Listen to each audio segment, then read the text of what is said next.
Welcome to the Shift Podcast. This podcast is recorded on the traditional territory of the Anishinaabe and the Haudenosaunee people. The creators of this podcast recognize that we are all treaty people, and we accept our collective responsibility to each other and to reconciliation as we work towards an equitable and inclusive and accessible campus for all.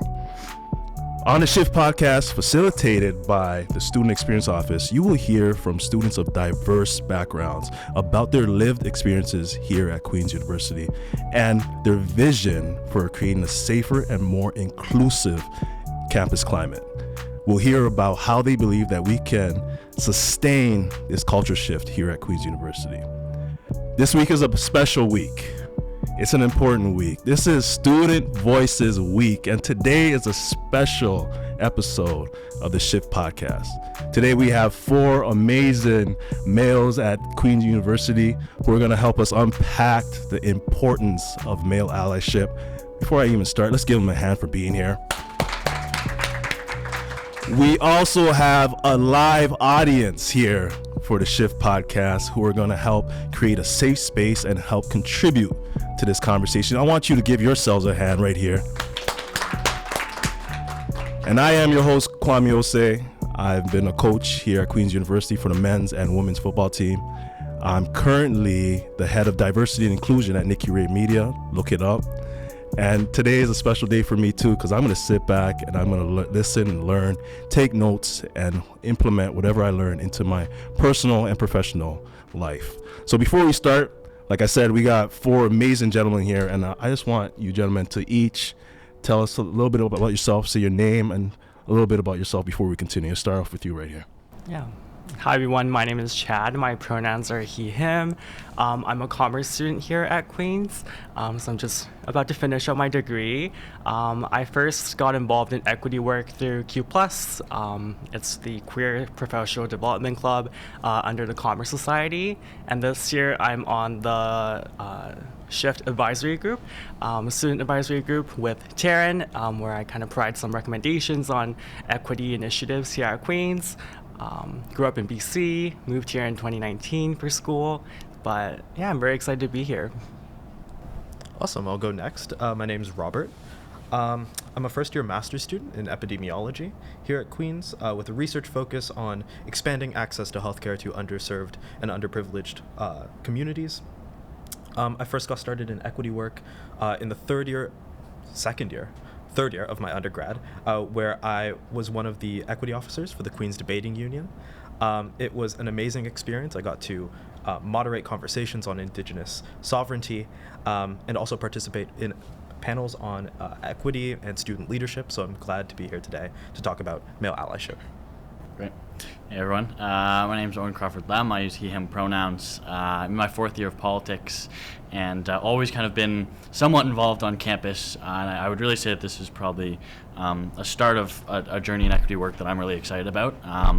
Just because only kind of becoming more involved, I realized there's like so much work to be done, and both exciting and daunting at the same time. And really excited that we're able to kind of bring it all together and maybe unpack some of these topics. So yeah, thanks for having me.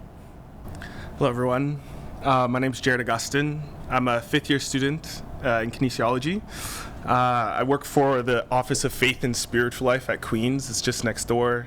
Shameless plug. Yeah, it's a really great office. I'm a program assistant there, so I create opportunities for students to connect with the community, with themselves, with spirituality.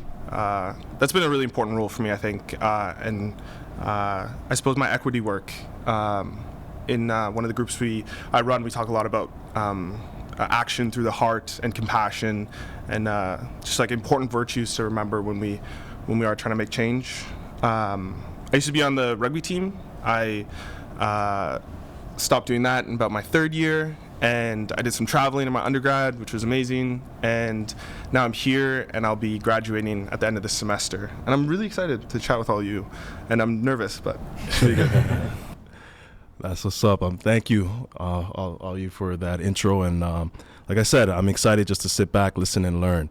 The first question I have, it's going to be more of a popcorn style. So just answer in 1 to 2 sentences max, right? Real quick. And this question is just about I find that we all experience different things. Like we could all be experiencing this podcast right here, right now, but everybody has a different perception. You know, there's a different perspective. You see this experience, you see things that happen from a different lens, right? None of our lenses are the same, right? So I kind of want to know, you know, what your perception of the culture here at Queens is like. And let's start off with Chad. Yeah, for sure. If I would describe the culture at Queens, I'd probably say that the first word that comes to mind is ambitious. I think, you know, being in commerce, a lot of people are ambitious. And secondly, I think it does suit the stereotype that it has. Yeah, I guess I'll take it next. I think that the campus culture is very majoritarian. It's very white. It has to do with the traditions of the school that have been pretty long-standing. I think recently that's kind of gone up against a more progressive push for more equity in student spaces, and trying to fight that tradition versus equity approach has been interesting. Mm-hmm. Yeah, I definitely agree. I think really important kind of preface for who. I think, you know, my campus experience has been very different than probably a lot of others. But I would say Queens is in an interesting place right now, kind of looking to the future, but also wrestling with a very interesting past, I think.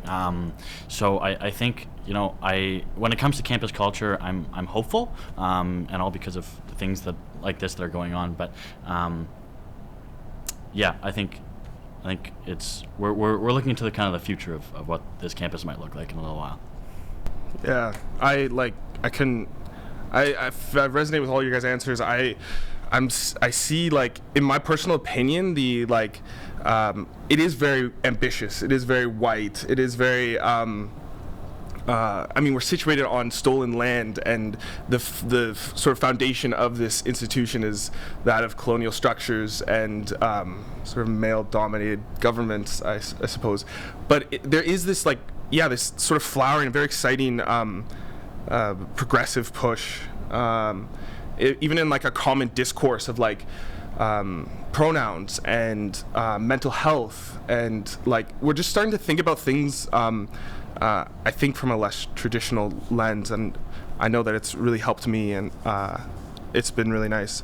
I feel like I also noticed, like, where I situate myself is what I see more of, and, like, you know, my fourth and fifth year, I started surrounding myself with, like, more diverse people and more diverse ideas, and I was seeing it more, which is really exciting about that sort of perception thing. Like, you kind of give what you get what you give, I think, in some respects, as far as the culture. Yeah, I can definitely resonate with a lot of what each of you said. My lens of Queens is mainly through the football world. I've done a lot of recruiting here and I remember in 2019, my first year here at Queens, I specifically, and I wasn't even going to say this, but Owen, you kind of said something that triggered my mind, and I remember going back to Toronto to recruit at specific schools, and I met a coach who I knew from my childhood, and he said, Kwame, like, none of these kids are going to want to go to Queens. I said, why? He said, like, Queens, like, everybody knows Queens is racist. Like, that was exactly what he said. And I was like, really? He's just like, yeah. And from that moment, I kind of, like, took a mental note, and I said, I'm gonna help change that narrative. And I remember looking at my team at that time and being in the meeting and looking around, and I saw that there was, I think it was about maybe 10 or 11 non-white players on that team. Fast forward to 2023, I look around in the room, I see at least 40 plus non-white players. So exactly what you said, Owen, like, we're kind of like battling what the past was, but the future is starting to look a little bit more diverse, and it seems that, like, change is happening, you know. So it's good to see from my perception. Let's jump into this. So a few questions that we're going to ask today are based on a 2021 shift survey here at Queens. And the first question here is that the number one reason that students gave for hesitating to engage with students who were different from themselves was a fear of saying something that would come across as offensive or insensitive. How might this fear dissuade men from engaging in anti-racist, anti-feminist, anti-ableist, gender-inclusive allyship? How might we overcome this attitude barrier? Chad, hit me up. Yeah, for sure. I think there's a lot to unpack in that question, but when I was thinking about this before our recording session, it kind of came down to this prompt, and that we're a product of our environments. So I think, it's understandable that Queens is a very predominantly white school. And so when you have kids who perhaps didn't grow up in very diverse neighborhoods, they never equip themselves with the right skills to interact with people who have different backgrounds, different cultures, who are of a different gender identity, sexual orientation. When you're not equipped, when you're not skilled in those areas, when you have an exposure and you're put into an institution, you have to engage with all these different people. I think it's pretty self-explanatory that you would experience things like microaggression, racism, homophobia, etc. And so I think that for me largely explains why this general sentiment there. And I think the most important thing here is to be comfortable in getting uncomfortable, because I think that's what a lot of people are afraid of. No one likes being uncomfortable. If you're lying in bed and your pillow isn't in the right place, you want to move it, right? You want to be comfortable. So, yeah, I think that's the key to overcoming this. And I think through our chat today, we'll get into some of that. Yeah, I think fear is definitely a pointer in this respect. I feel like in social situations where you do feel called to speak up about some sort of injustice, like just as you said, like that fear, that discomfort is pointing you towards where you should move and like what you should sort of embody in some respects. Yeah. I think I don't want to overstate the extent to which this is a problem, in that I think a lot of people put down that, oh, I have a fear of saying something that would come across as offensive, when in reality, I think it's just that they're uncomfortable, right? Because I think a lot of the time, no one who actually approaches issues of equity with an attitude of trying to learn and trying to help people gets turned away because of like little things, or if they hear that, they try to improve.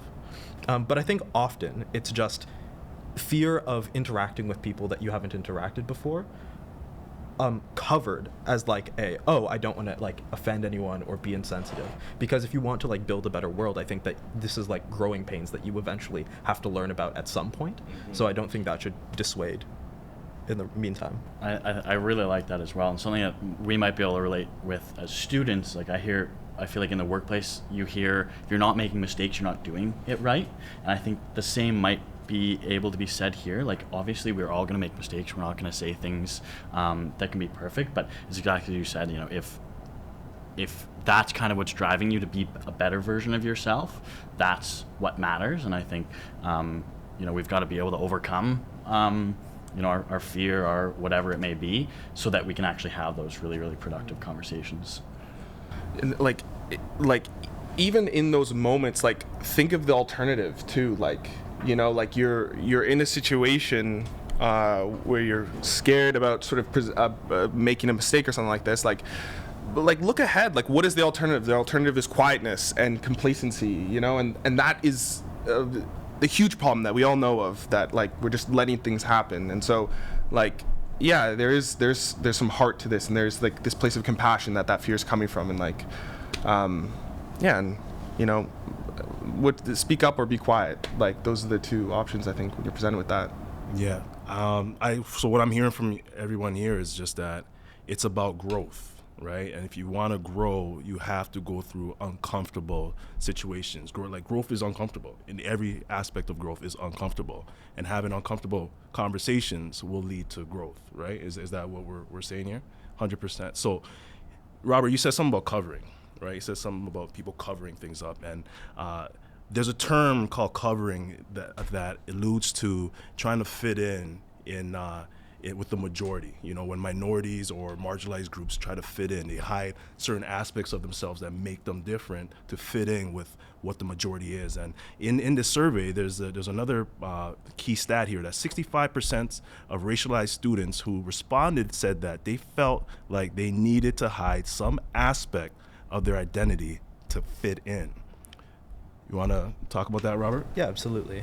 So this is something that I've personally experienced, but I thought would be important to bring up in the context of this podcast, with relation to the intersection between gender and race, in the way that racialized or students of color, especially women of color who are students at Queen's, have to cover up and try and put a mask on, because oftentimes in my experience talking to my friends who are women of color who have gone to universities like Queen's and Western often feel like they're not taken seriously, not just because of their race or because of their gender, but because of the intersection of those two things and how they're perceived as a black woman and not taken seriously, and their opinions are disregarded or taken as, I don't know, too adversarial, even though other students can voice adversarial opinions and not have much pushback.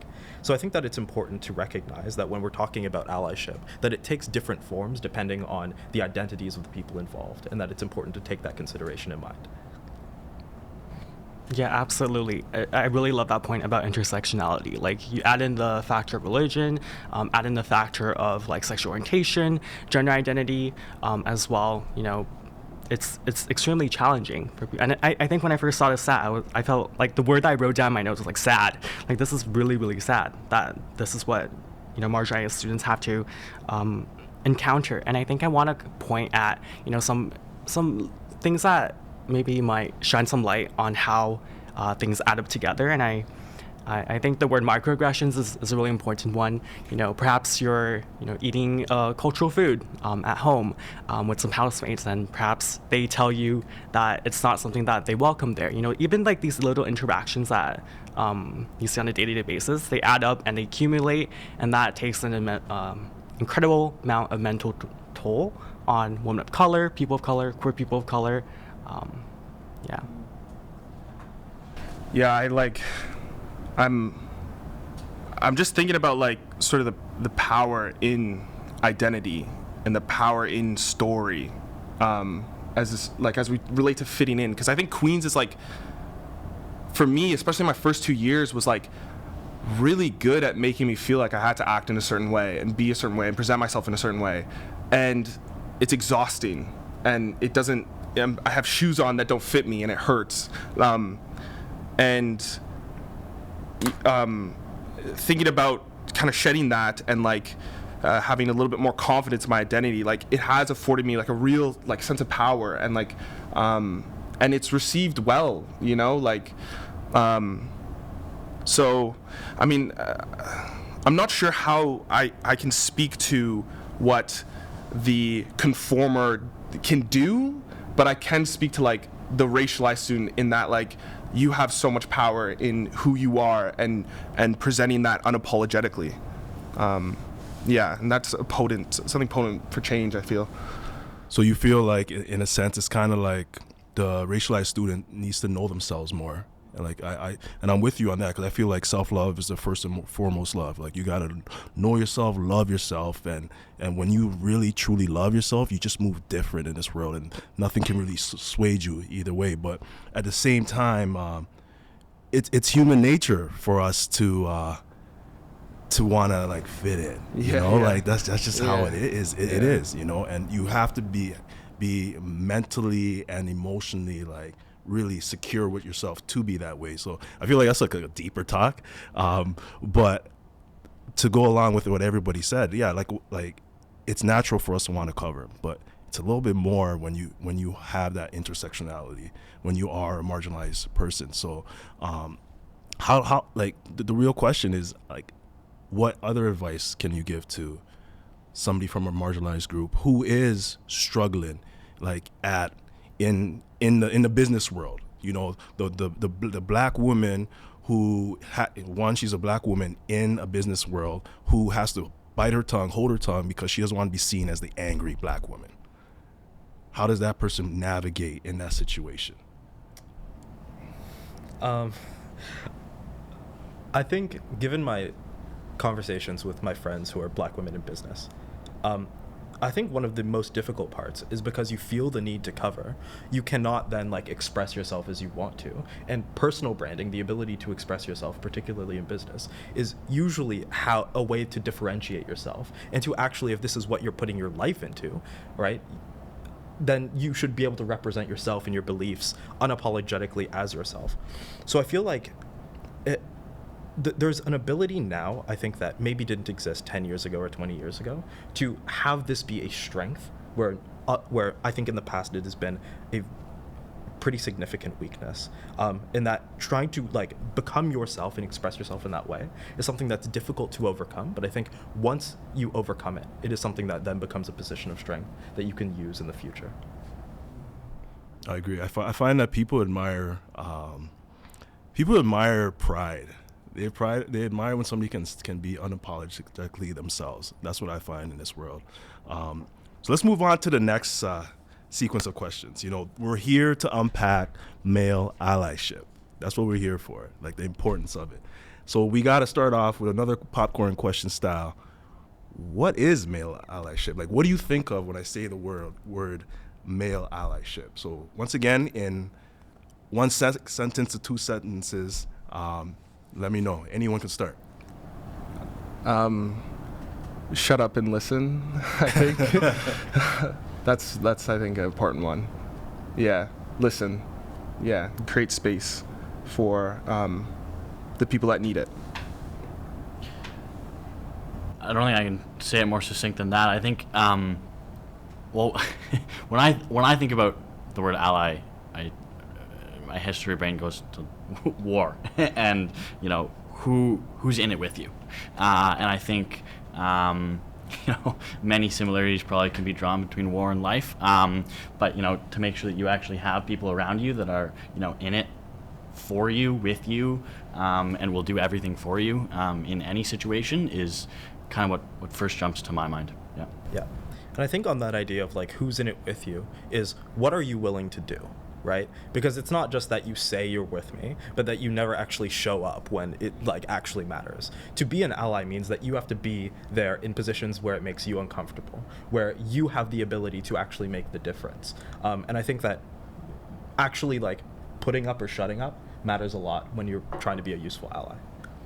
Yeah, the sentence I wrote down here is that you're actively using your inherent privileges to make others feel safe, included, and welcome.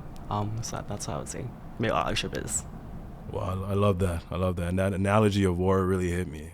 Like I saw the picture in my head, when you're in war, I thought of like one of those Scottish movies, like Braveheart, and in Braveheart, you're not gonna see any of the allies going the other way. They're fighting to the end. So that's what it's about. I love that. So back to the survey. Why is participation of men in allyship work so important? So evidence shows that when men are engaged in gender-inclusive programs in workplaces, 96% of organizations see progress as opposed to 30% of organizations when men are not engaged. What might this statistic tell us about the importance of male allyship in creating a healthy campus culture? Robert. I think the most obvious thing is that men perpetuate misogyny, and that having men in feminist programs, more inclusive programs, work because men perpetuate misogyny and they need to be held to account and understand what they are doing and how they affect others. But I think diving a little bit deeper is that it addresses that misogyny is often pernicious and manifests in a way that devalues the opinions of women, particularly marginalized women, and that because it devalues the opinions of women and other gender minorities, a platform and validation that needs to exist for opinions from these groups to even hold the same weight as as the weight given typically to male opinions. And I think that this kind of creates a space when men are involved in these sorts of programs where validation and platforming then becomes an area of allyship that I think becomes very important. I think maybe to even take it one step further is figuring kind of how much space you take up as an individual, and I kind of have my realization of that has been interesting. I'll just use an example of just like in a situation, I feel no issues speaking up, having that platform, as you said, but then thinking about that, okay, so why do I actually feel completely all right to, say whatever I want about a subject, and perhaps someone in the exact same room, in the exact same seat, has a completely different view of the situation and, barriers to speaking up or whatnot. So I think really for men, it's understanding first how much space you take up, what that means for everyone else, and then doing everything you can to provide other people those platforms and that type of stuff. How do we figure that out? Like, how do I figure out how much space I take up? I think it's a good question. I don't have an answer, but it's starting with just opening your eyes and looking around and just okay, am I always the one that's putting my hand up or answering these questions? And looking around, perhaps, why is that? Why not? I think it's an internal reflection of why you necessarily feel a certain way in a certain situation, and then kind of just your own journey through that. I don't know. I'm interested to hear other people's. Yeah, there's physical space, but then there's like the social space, and there's like that emotional space of like even what you're saying, like sort of validating what people have to say and like what you deem valuable, what you deem worth considering, and like there's so many different ways that we kind of take up space, and like I just hadn't really thought of it like that, because it gives you like it gives you a good perspective, like it gives you a good like I just appreciate that. I'm gonna chew on that, I think. Yeah, I think a good exercise to always do is like when you're in a room, let's say you're in a group project, right? Like look around. I think engineering is a really good example, or like computing. It's very male dominated. I've heard multiple times from, women in that program that they don't feel welcome speaking up. They've been talked over. It's a consistent thing that's happened before. So on that note of like opening your eyes and looking around, like literally just look around. Like it's not that hard, really. Like that some people's opinions are overlooked. They're disregarded. But yeah, I think that's a good exercise to always do. Like, who's speaking on most in a room? Yeah, and there's like maybe there's even like you have to be willing to give up, you know what I mean? Like give up that space too, which is like perhaps that sort of discomfort that we're talking about. Like a lot of space is pretty comfortable, you know what I'm saying? And like, so like giving up that space is that male, like is that like going into the war with them and like sacrificing what you have to like make a healthier campus culture, or wherever you might find yourself. Yeah, and I also think a really important thing to keep in mind is like, let's say you were in a position where someone called you out, right? How should you react to that? I think it's always good to run through these cases by yourself. I think case-based like workshops are really helpful in that sense. Will you take it personally? Like, will you argue back? I think that's really important to keep in mind. When somebody calls you out, you said? Yeah. Yeah. Are you going to be defensive? Yeah. That's... Love it. Love the conversation. I find that whenever there's like, I don't know, let's say it's Pride Month or Black History Month, the burden often falls on marginalized groups to advocate for themselves and those who share their identities. What do you gentlemen feel are some things that people from a more privileged, relatively speaking, background can do to reduce the emotional labor on these groups? Like, for instance, I remember growing up and like whenever Black History Month came up, I always felt, and this happened more as like I kind of climbed up in the world, meaning like going to university,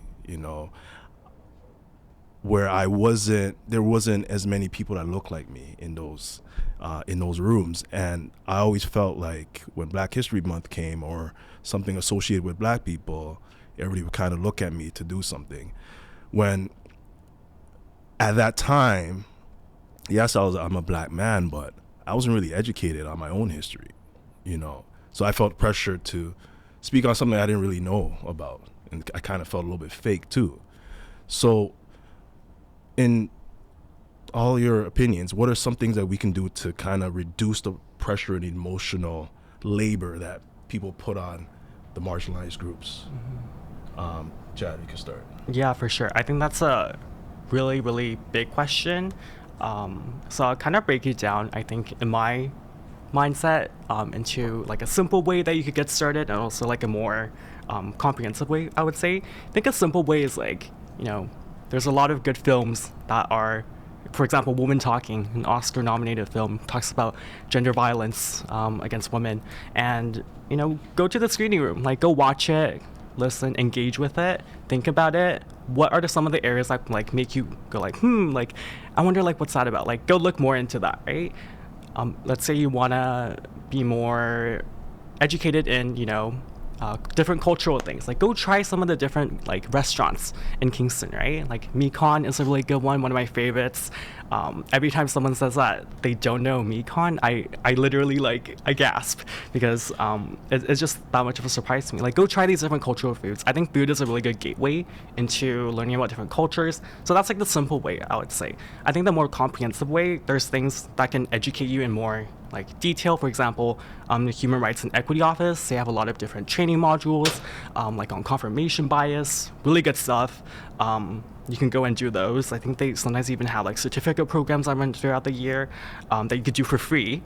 You can also engage, I think, with things like the Shift Project. You can listen to some of the podcasts that are on Spotify, all the streaming platforms, I think.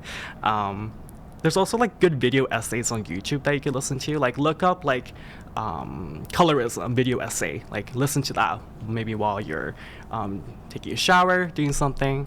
And then I think the last thing is like showing support. Like whether or not you think it makes a difference, I think social media is very powerful. Like go and follow the equity, the groups that are doing equity work on campus. Like engage with them, like their posts. Like that's a very simple first step to do. And I think that way you'll start getting as well like diverse content into your newsfeed to kind of break that confirmation bias you might already experience.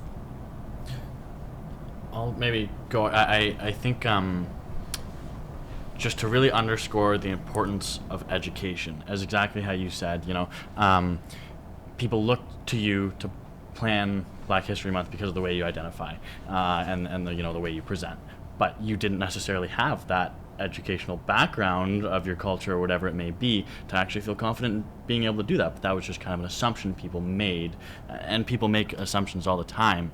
But if other people, privileged people, are able to do that education, then I think we've taken many steps forward. I think kind of look at it from a very privileged point of view. I would feel apprehensive about planning something like Black History Month because I just don't know enough about it, but it's that education piece. So I think about when we're trying to challenge ourselves and, well, why would I feel uncomfortable in this situation or whatnot?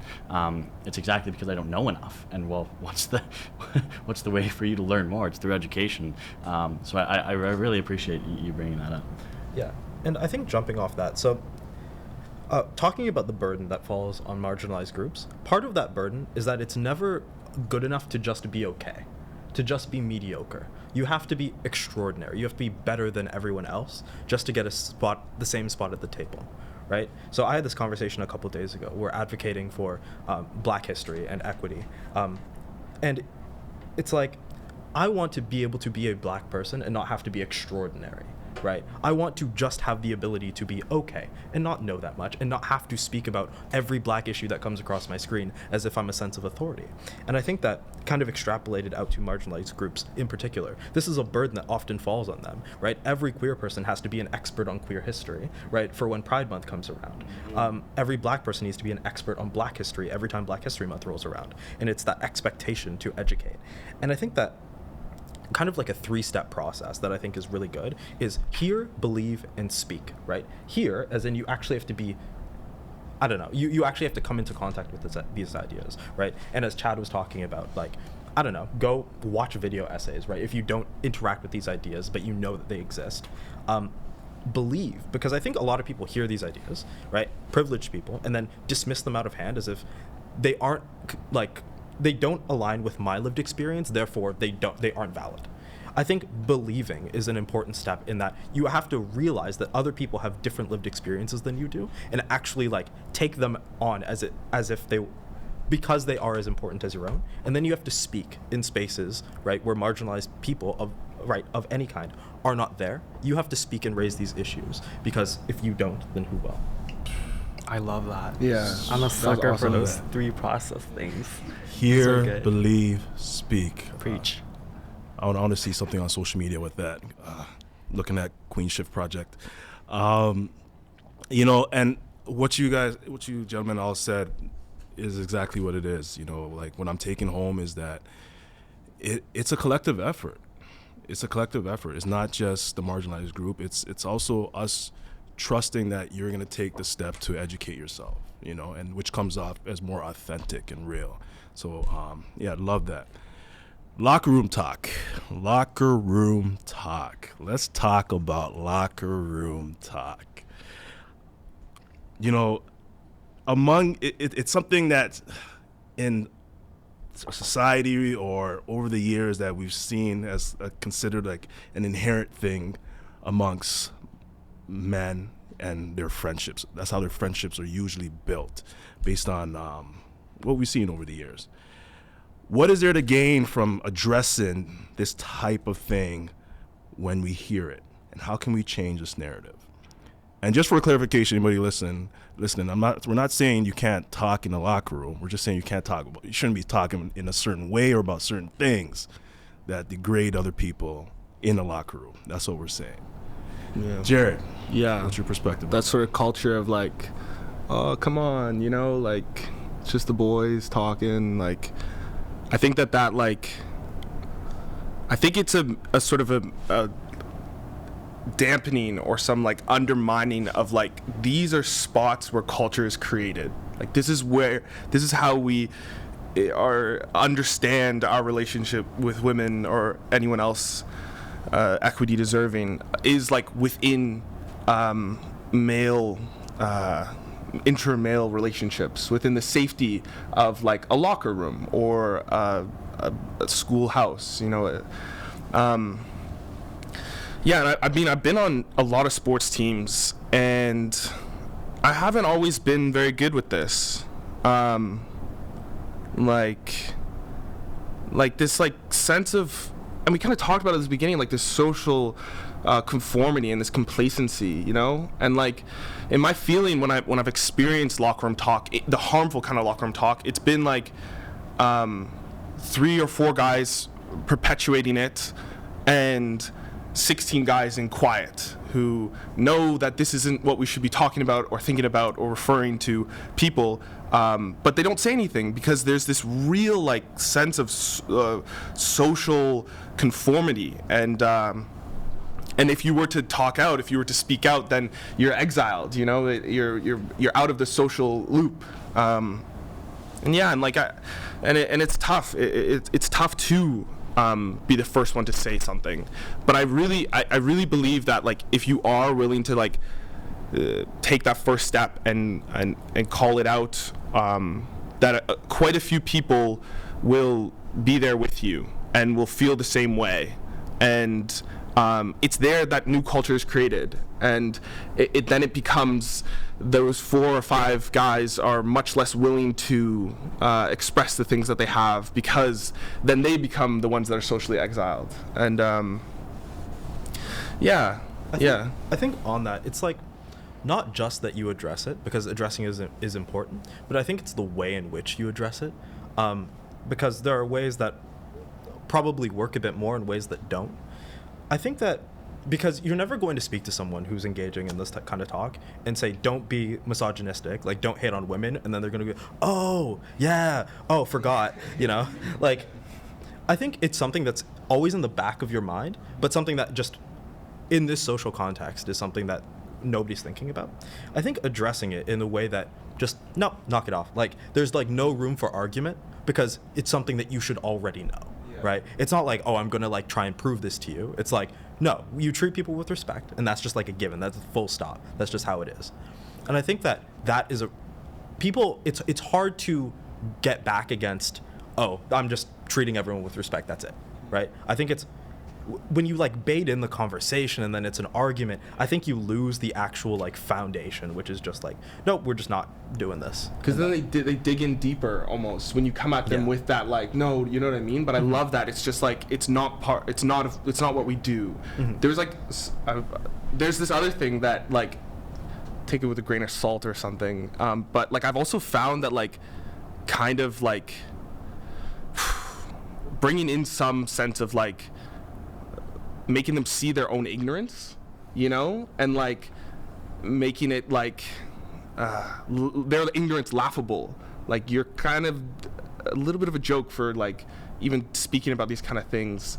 That's really, I mean, in my experience, that's been really potent and really cuts through their garbage, you know, like. But this is, the way you approach it's really. Because arguing it gives a sense of like, oh, it's something to be argued, right? It's something to like have a conversation about. When oftentimes it's like, no, I'm not gonna have a conversation about it. It's just bad. But obviously, like social groups and everything, it's important to like it's something that's often hard, but I think something that's necessary if you're going to actually, I don't know, have principles and stand for them. And I think one of the things as well, as similar to you, been on many sports teams, many locker rooms, and I would say that, this type of behavior is not just in a locker room. It's in houses, it's at parties, it's everywhere. And one of the things that I probably had the hardest time working through, well, first I just didn't call it out at all. I was one of those guys who just kind of sat back and said, what's the harm? I don't see it. Now I see it, so now I try my best to call it out, but I think for me it's then the antagonization almost of like, well, why are you doing, like, who cares? It's just a locker room. And I think it's a difficult one to not feel the need to like stand up, like, what are you talking about? Like, are you crazy right now? Like, you don't see the need for just basic respect and like the words that come out of your mouth. And then it's turned into kind of something for me that like someone will say something slightly offensive or misogynistic, and then everyone will just look at me and see if I'm going to say anything. And that's an interesting space to be in as well, when like you're the one who kind of has that authority to either say something, oh yeah, no, that was okay, or no, that wasn't okay, and then what do you do with that? So really challenging for me, trying to actually live the way I want to, and then kind of like, what do you do with that? What's next after? So yeah, just a little personal experience there. Yeah, and I want to shine some light on some. I think that personal stories are always very like powerful, right?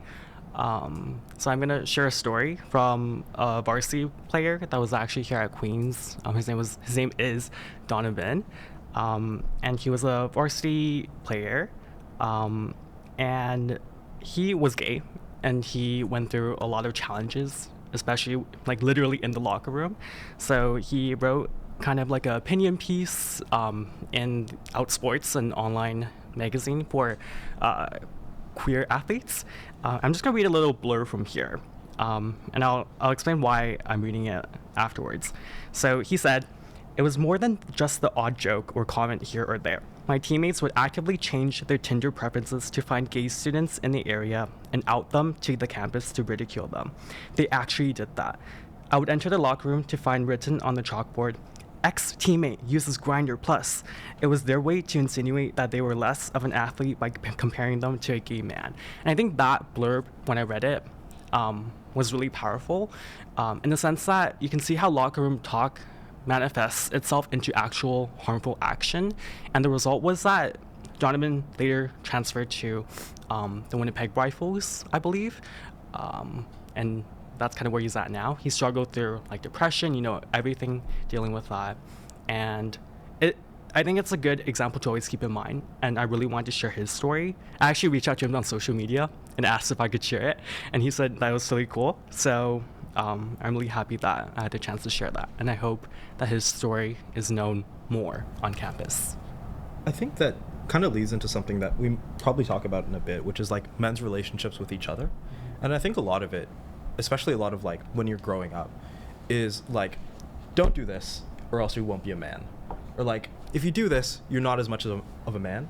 And I think kind of like building that masculinity up by tearing into itself and tearing parts of people away is part of kind of like what destroys, I think, men's sense of positive masculinity and their ability to kind of positively impact the world while being masculine. And it's something that I've had to like confront with, and something that I think like shows itself in like this locker room talk and these experiences of marginalized athletes, right? Like you talked about, Chad, where it's just like the process of being someone who is a man should not be a process of tearing things away from yourself. It should be an uplifting process of like, and I think that, yeah, so I think that addresses also like the locker room talk and how that impacts male relationships as well.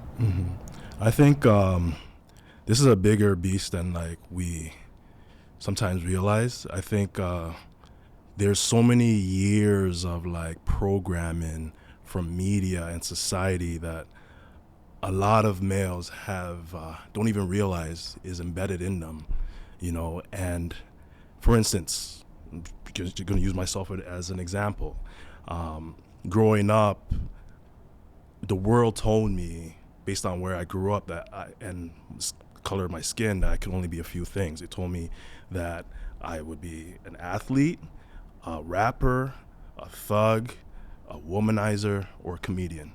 Those are the only 5 things I saw of people that look like me in this world. And then when I look around in my neighborhood and in my environment, that's what I see. So I'm automatically connected to that.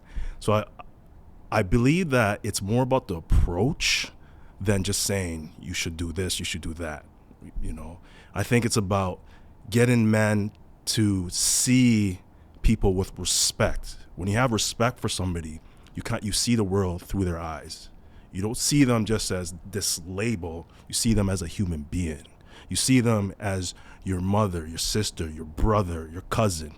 You see them in that way. And when you're able to see the world through somebody's eyes and you have a connection with them, you can feel what they feel, you'd be really evil to even like have that point of view or even have that locker room talk. So I think that it's more about the approach. It definitely is about the approach. And each of us as men here, it's on us to make sure we have these conversations with our circles, because the one conversation can change everything.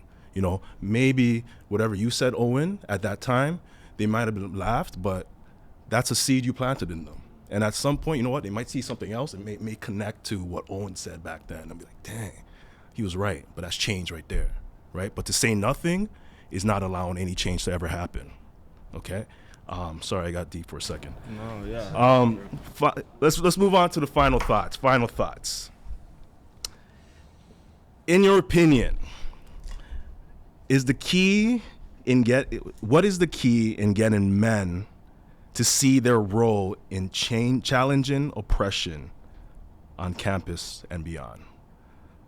So what is the key to getting men to see their role in challenging oppression on the campus and beyond? Jared, start it up. Yeah, I'm having trouble figuring that one out. Like, it kind of relates to what we were talking about before with the the burden falling on marginalized people and like people of privilege. Like, they need to listen and they need to educate themselves. But like, what about the population that isn't even gonna listen to this podcast? Like, won't even consider even putting it on. You know what I mean? And like, I just don't know how to like kind of crack through to those people, because like maybe there's a time where we need to shove it down their throats and like, okay, let's do it. But day to day, where like there's just people with like walking around with such immense amount of ignorance and like self-absorbedness. Like there's this thing that my dad tells me is like I don't know how it goes fully, but you can bring a horse to a watering hole, but you can't make it drink. Like we can show people of privilege and ignorance, like these are the things that we need and these are the things that we're talking about, but I feel like it's up to them to process it and to hold it. And planting those seeds, I really like that language, because there comes a point where you can't not see it. You can't be ignorant anymore, and if you're willfully ignorant, then like you got some serious work to do. But yeah, maybe there comes a point after hearing this stuff and seeing this stuff quite a bit that, you can't look away. And perhaps also an approach, one kind of approach, and I'd love to hear you guys' take on it, is like telling them what we can create in efforts of equity. And in my opinion, and what I've found is like any attempt to find compassion or empathy for another person has afforded me a great deal of compassion and empathy for myself. And if nothing else, this thing that we're trying to do is a selfish grab at compassion for yourself. I mean, that can get into all sorts of conversations, but yeah, like just more compassion. I think that's been like where my head's been at for a long time. Yeah, I appreciate that. And I had a little bit of trouble thinking what's the key, and the key's probably wrapped it up in something that we've all said. But I think it's the respect, it's the empathy, it's the compassion, it's everything, and I think it's the weaving all of that into the way that you want to live your life. And I mean, if you want to walk around willfully ignorant, then I mean, great. Those aren't the people we're trying to reach. Yeah. And I think they never are. But it's figuring out how you want to live your life and what values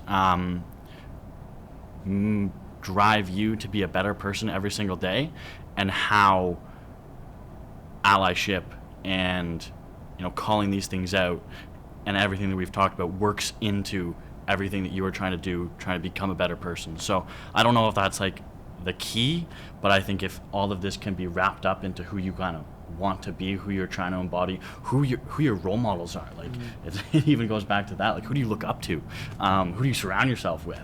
Like there's so many different things that I think need to be thought about.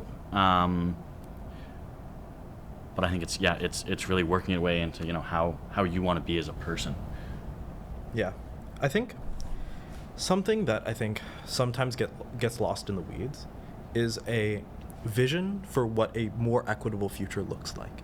I think a lot of the time it can seem like a lot of work, and you're putting in a lot of effort, and you're asking people to look at their privilege and reevaluate and think about how they live their lives.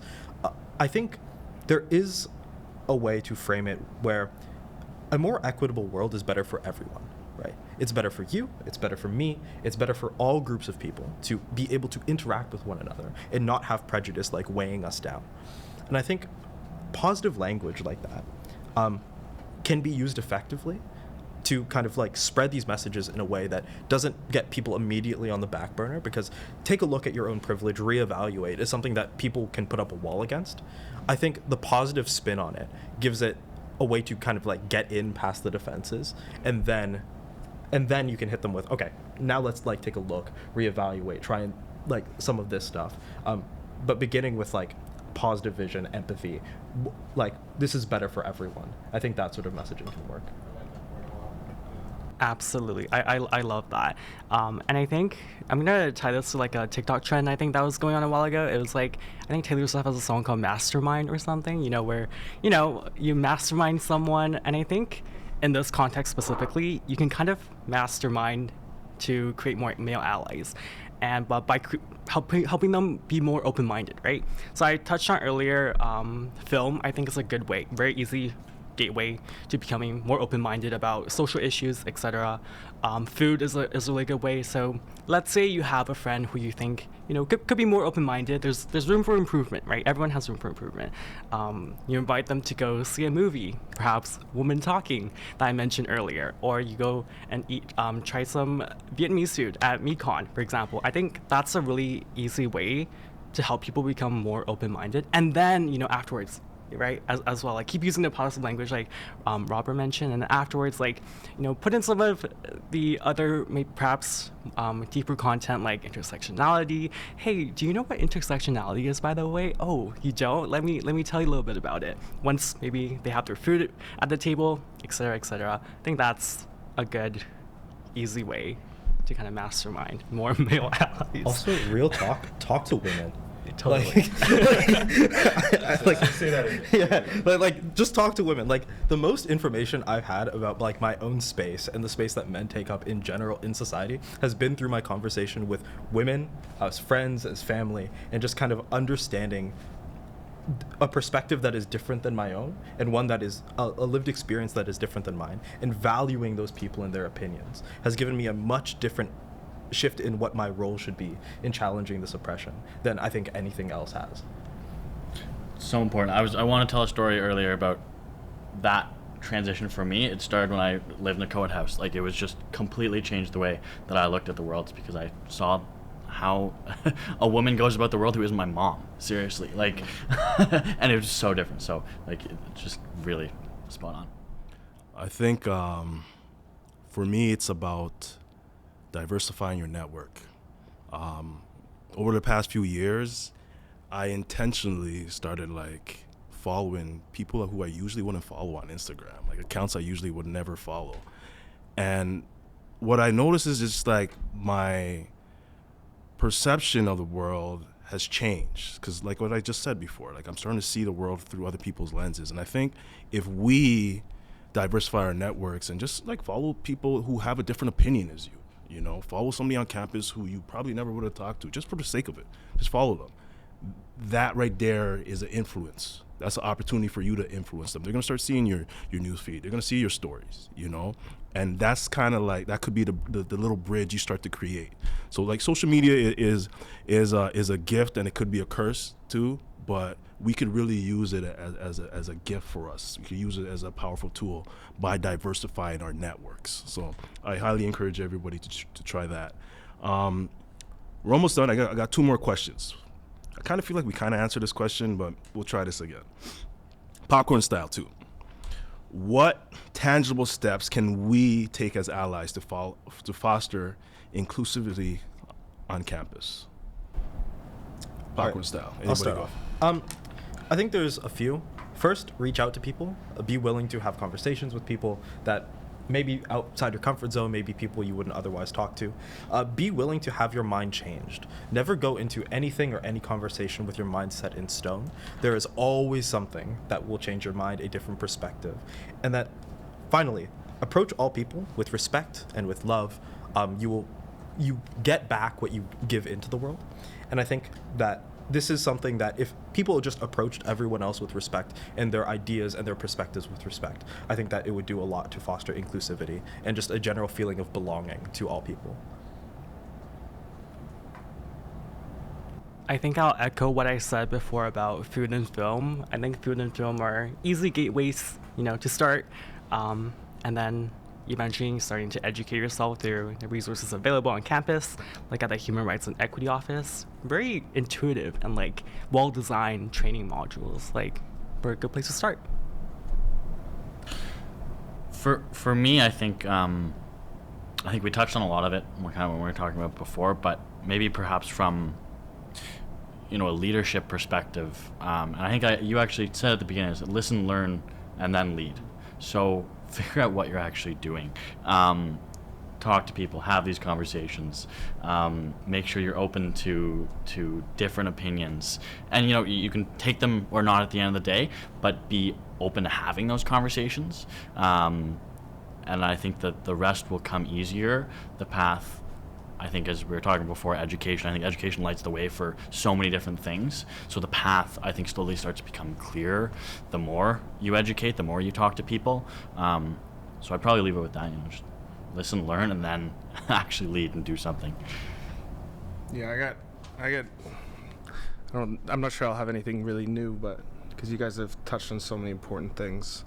For me, it's been like tangible steps for fostering inclusive campus. Maybe it's a question of like looking at yourself and looking at like who you've considered worthy of time, of space, of opinion, and things like this. Like it starts with you. It starts with like what your concepts are in your mind and where you've sort of demarcated people into certain groups. I think there's another thing about like, I felt very strongly about this of like creating space for women to connect. That's maybe in a position of leadership, but like letting them have space to connect and letting whatever flower. And I think that's for like sort of any equity deserving person. Like to be able to find like your people and like kind of the people that bring out the best of you is like incredibly important. Yeah. All right, so we're pretty much done. I got one more question. It's not on the sheet, but I got one more question. Just a quick surprise. It's nothing hard. First off, this has been a very therapeutic conversation. I've really enjoyed this conversation, just to hear about everybody's perspectives and lived experiences. And I know that we're gonna all walk away from here with some notes in our minds, like something, we all learn something from this. We're all gonna take away something from this. There's value in this conversation. In a couple of years, or maybe next year, you're gonna look back to this conversation and you're gonna think to yourself, man, this conversation was something. What's one word each of you can use to describe this conversation? One word that you're taking home from this conversation. One word that describes this experience for you, and why? Quickly, why? Chad, you could start. I think the word hopeful comes to mind. I think I'm more excited and more hopeful, I guess, for the future, which is always awesome. I don't have a word. I think kind of a quick phrase maybe is that the work is unfinished, right? In that we came into this, I think, with great ideas and ways to move forward, but a lot rests in the execution. You have to follow through in leading and being a person who's willing to push change in order to actually see kind of like the fruits of your labor and to build a better society. And I think reminding yourself that showing up and doing a podcast isn't the end of your work. It's a part in the process and just trying to be a leader and push forward. Yeah, I'm not sure I have one word either, but I think it's just the momentum that we're seeing right here. To be honest, really glad we had this conversation today and hearing just your perspectives on everything, but also kind of, looking around, there aren't too many male-identifying people in the audience who I see, which is interesting, and I think really points to the ongoing work and the really unfinished work that has to be done. But at least these conversations are starting to happen, and I think that's positive and hopeful. Yeah, my word's emotional. I just feel I have so much to learn. Like, I kind of saw these questions, I was like, yeah, I can I can answer something, but I do have a lot of listening to do and learning to do, and it just feels super heavy, and it's tough at times. It's just tough to see the way a lot of people are oppressed and hurt, and so when I talk about it or when I think about it, kind of gets me feeling. So I think emotional. Thank you. I'm trying to just unpack everything that you guys said. I just want to thank you guys for this space, sharing this space and sharing your stories and perspectives.